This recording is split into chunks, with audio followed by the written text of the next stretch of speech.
Hey guys, what's up? Ricky and Juan here today. So we're going to be teaching the scissor sweep.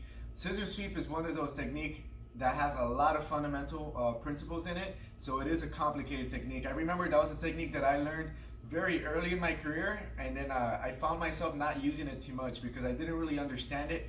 But once I started to really understand it, I started using it a lot. So I'm gonna go over some of those kind of like smaller details today so we can kind of work and make our scissor sweep a lot better. So over here I'm gonna have my partner in the guard, and first things first, before we turn into the scissor motion, I don't want you guys using your feet on the floor. I'm not a fan of putting my feet on the floor when I'm in guard. So from here, what I'm gonna have you guys do is put your hands on your partner, and then from here, he's gonna push towards me, enough pressure so that I can feel it. So if he pushes towards me, I don't want you guys to bend your arms. I want you to keep your arms locked. And then as you feel the pressure of him pushing you, just turn your hips sideways. So you're gonna see that your hips are gonna be able to turn sideways a lot easier when he's pushing on your hands. And then you wanna turn your hips just enough to create a longer frame, which right now would be my knee. And then when I bring that knee inside, then I'm gonna be dropping the other leg down completely to the floor. So being that my knee is the frame, if he continues to push, I don't want him to be able to bend my knee, right? I'm gonna keep my knee locked there, and the more he pushes, I'm actually gonna get away from my knee like this, right? But with the scissor sweep, we actually have grips with our hands. So again, we're gonna be putting our hands, he's gonna push, I'm gonna create that longer frame. I can come here and grab his wrist, and then I can also grab the back of his neck, and I'm going to be getting away from my frame. Again, it looks like this, but I'm actually gonna stay holding on to the grip, because a lot of times he's gonna resist that motion.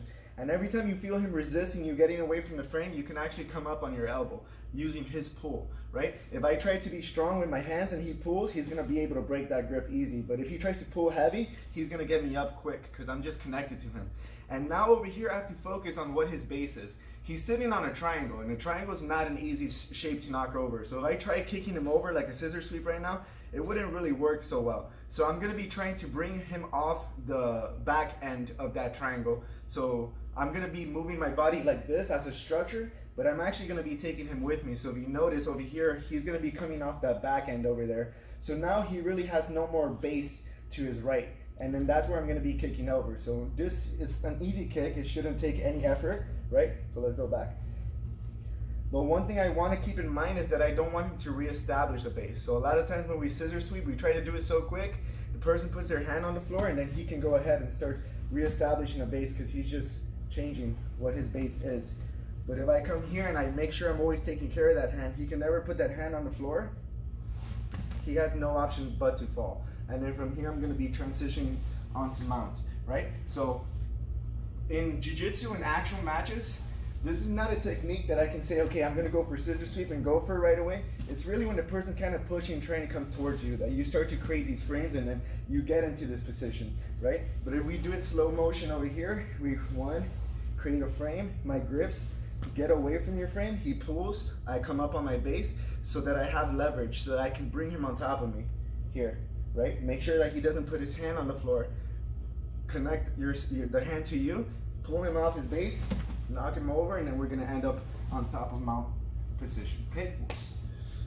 Cool, hope you guys like it. If you guys have any questions or video recommendations, send it to us, and then we'll make one, all right? Puss.